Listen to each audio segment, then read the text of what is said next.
नेताओं का कहना है कि जब जब हमारी सरकार कार्रवाई करती है तब तब सपा के सुप्रीमो अखिलेश यादव उसमें टांग अड़ा देते हैं।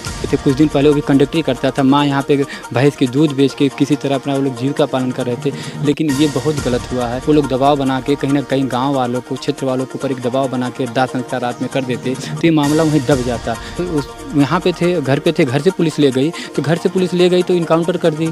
तो जांच का विषय सारी चीज़ें हैं, और किसी के ऊपर मुकदमा दर्ज होने से थोड़ी नहीं आपके ऊपर मुकदमा दर्ज हो जाए तो आप मुजरिम हो गए। अभी इस वक्त मैं मौजूद हूं जनपद जौनपुर के मंगेश यादव के घर पर। मेरे साथ मौजूद है ऋषि यादव। इनसे काफ़ी पहले भी मेरी मुलाकात हुई, लेकिन अभी मंगेश यादव का जो एसटीएफ ने एनकाउंटर किया है, इनका सीधा सीधा कहना, परिवारों वालों का भी कहना है कि ये फर्जी एनकाउंटर है।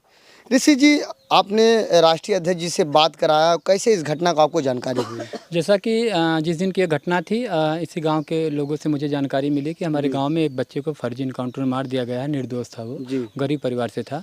तो मैं तुरंत मैं दीवानी न्यायालय में अधिवक्ता हूँ, तो हम लोग दीवानी से तुरंत अपने अधिवक्ता साथियों के साथ यहाँ आते हैं। जब इस गाँव में आते हैं तो यहाँ पे इनके घर पे इनकी माताजी और 2-4 लोग और थे। इनकी माताजी बेहोश थी, उनकी बहन का रो रो के बुरा हाल था, और कहीं ना कहीं एक माहौल बना दिया गया था कि इनामिया को मारा गया, ये सारी चीज़ें। तो गांव में भी इस तरह का माहौल बना दिया गया, तो लोगों के अंदर एक भय पैदा कर दी गई थी।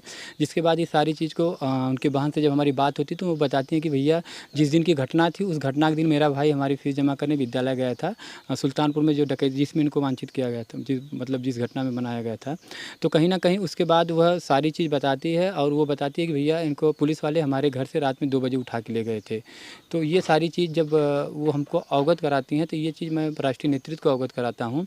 उसके कुछ ही समय बाद डेड बॉडी आ जाती है। पुलिस वाले कहते हैं कि जल्दी से जल्दी इनका दाह संस्कार किया जाए, 10 से 15-20 मिनट जो भी है।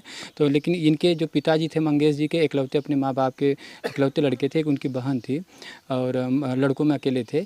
तो वो चाहते थे कि पिताजी, बहन और माँ ये चाहती थी कि परिवार वाले चाहते थे जब पिताजी आ जाएँ तब अंतिम संस्कार हो, लेकिन पुलिस वाले ऐसा नहीं चाहते थे कि जल्द से जल्द इस चीज़ को ख़त्म किया जाए।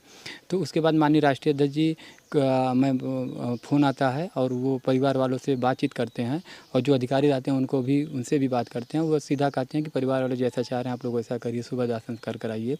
तो सुबह दाह संस्कार के लिए माननीय राष्ट्रीय अध्यक्ष के निर्देश पे तुरंत नेता प्रतिपक्ष लाल बिहारी यादव जी आते हैं। बहुत सारे लोग, भीड़ जमा हो जाती है। तो समाजवादी पार्टी इस परिवार के साथ जिला इकाई से लेकर राष्ट्रीय नेतृत्व से लेकर लगातार इस पीड़ित परिवार के साथ है, और इस परिवार को न्याय दिलाने के लिए मेरे राष्ट्रीय अध्यक्ष जी माननीय अखिलेश यादव जी लगातार लगे हुए हैं। हम पूरे कार्यकर्ता लगे हुए हैं, क्योंकि इस परिवार के साथ गलत हुआ है। ये फेक इनकाउंटर है, फर्जी इनकाउंटर, हत्या की गई, इसको घर से उठा के ले जाके किया गया है। उनके लिए तो बस दिखा दी, अपना प्रमोशन करेंगे, जो भी सारी चीज़ें, अपना नंबर बढ़ाएंगे सरकार में। लेकिन एक पिता का एकलौती औलाद, एक पुत्र था जो आज उसका घर उजड़ गया, आज उसके पास कुछ नहीं है। बहुत दुखद घटना है, इस तरह का नहीं होना चाहिए। इस तरह की चीज़ों पे पूरी तरह हम लोग विरोध करते हैं, और कहीं ना कहीं हम लोग चाहते हैं कि इस परिवार को न्याय मिले, और हम लोग लगातार इस परिवार के साथ जुड़े हुए हैं। भाजपा नेताओं का कहना है कि जब जब हमारी सरकार कार्रवाई करती है तब तब सपा के सुप्रीमो अखिलेश यादव उसमें टांग अड़ा देते हैं।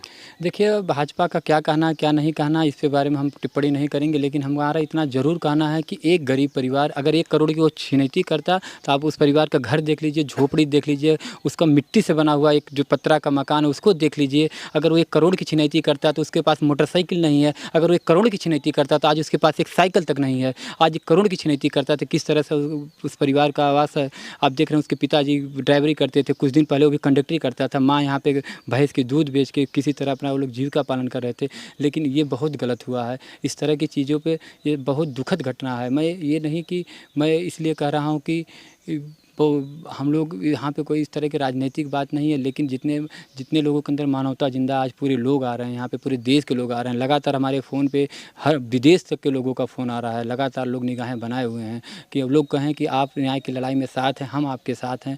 ऋषि भाई, आप कहीं से पीछे मत हटना, हम आपके साथ हैं। और मैं धन्यवाद देना चाहता हूँ माननीय राष्ट्रीय अध्यक्ष जी का। अगर उस समय वो फ़ोन नहीं करते, अधिकारियों से बात नहीं करते, तो कहीं ना कहीं हम लोग उतने थे नहीं, चीज़ें थी इस तरह की, वो लोग दबाव बना के कहीं ना कहीं गांव वालों को, क्षेत्र वालों के ऊपर एक दबाव बना के दाह संस्कार रात में कर देते तो ये मामला वहीं दब जाता। लेकिन राष्ट्रीय अध्यक्ष जी ने इस गरीब परिवार के लिए लड़ाई लड़े, वो पिछड़ों के लिए लड़ाई लड़े, अल्पसंख्यक के लिए लड़ाई लड़ रहे हैं, दलित के लिए लड़ाई लड़ रहे हैं। माननीय राष्ट्रीय अध्यक्ष जी जो लड़ रहे हैं आज कहीं ना कहीं इसका एक सकारात्मक मैसेज है। और कुछ लोग तो बीजेपी वाले क्या हो तो कहेंगे ही, बात टिप्पणी नहीं यहाँ करेंगे। तो बात इतनी भी आ गई है कि जात पे राजनीति, लोग कह रहे हैं यादव था इसलिए इनकाउंटर हो गया। इसमें कितनी सच्चाई है, आपको क्या लगता है? लेकिन जिनके यहाँ लूट हुई थी वो कहे कि आरोपी का कोई जात नहीं होता, लुटेरे का कोई जात नहीं होता। देखिए बात यहाँ लूट की जो भी है, लूट में वो था नहीं। जब परिवार बता रहे उस दिन वो यहाँ थे, पिछड़े समाज से था मंगेश यादव, इसलिए उसकी हत्या की गई। लूट में वो नहीं था। अगर लूट में रहता तो दूसरी बात है कि अगर परिवार वाले बता रहे उस यहाँ पे थे, घर पे थे, घर से पुलिस ले गई, तो घर से पुलिस ले गई तो इनकाउंटर कर दी। तो जांच का विषय सारी चीज़ें हैं। और किसी के ऊपर मुकदमा दर्ज होने से थोड़ी नहीं, आपके ऊपर मुकदमा दर्ज हो जाए तो आप मुजरिम हो गए। उसके लिए न्यायालय बना है, उसके लिए न्यायिक प्रक्रिया है।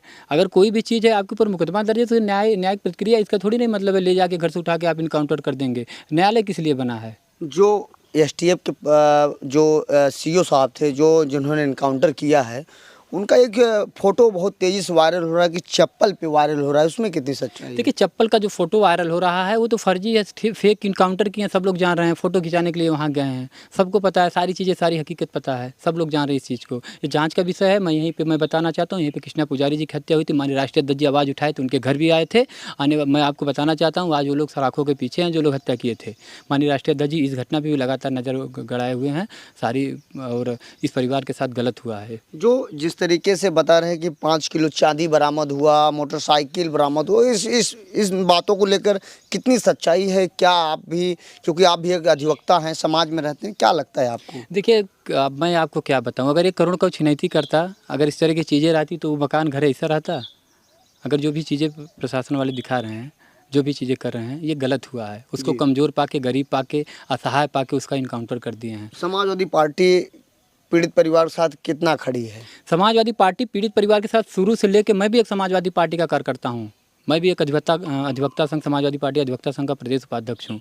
मैं समाजवादी पार्टी का कार्यकर्ता होने के नाते मैं उस परिवार को जीरो से खड़ा था। जब मैं इस परिवार के साथ आया था तो यहाँ कोई नहीं था, उसके परिवार वाले तो 2-4 लोग थे, 6 लोग थे। उस परिवार के साथ मैं तब से खड़ा हूँ। मैं उसी समय कहा था कि मैं यहाँ पे रहूँगा, आपके साथ न्याय के साथ रहूँगा। आज आप देखिए कि मैंने उस परिवार के साथ आज यहाँ पे लाइन लगी है, पूरे देश के लोग आ रहे हैं। इस पूरा ट्रेंडिंग चल रहा है, विश्व में ये मंगेश जी का चल रहा है। जी, शुक्रिया बात करने के लिए। मेरे साथ यह मौजूद थे ऋषि यादव जी, समाजवादी पार्टी के तरफ से एक कुटिया भी चलाते हैं और काफ़ी समाज में काम भी करते रहते हैं, अधिवक्ता भी है पेशे से। फिलहाल ये रिपोर्ट देखने के बाद आपको क्या प्रतीत होता, अपनी राय जरूर दें। इसे आप देखते रहिए आज़ाद VIP न्यूज़ को। जय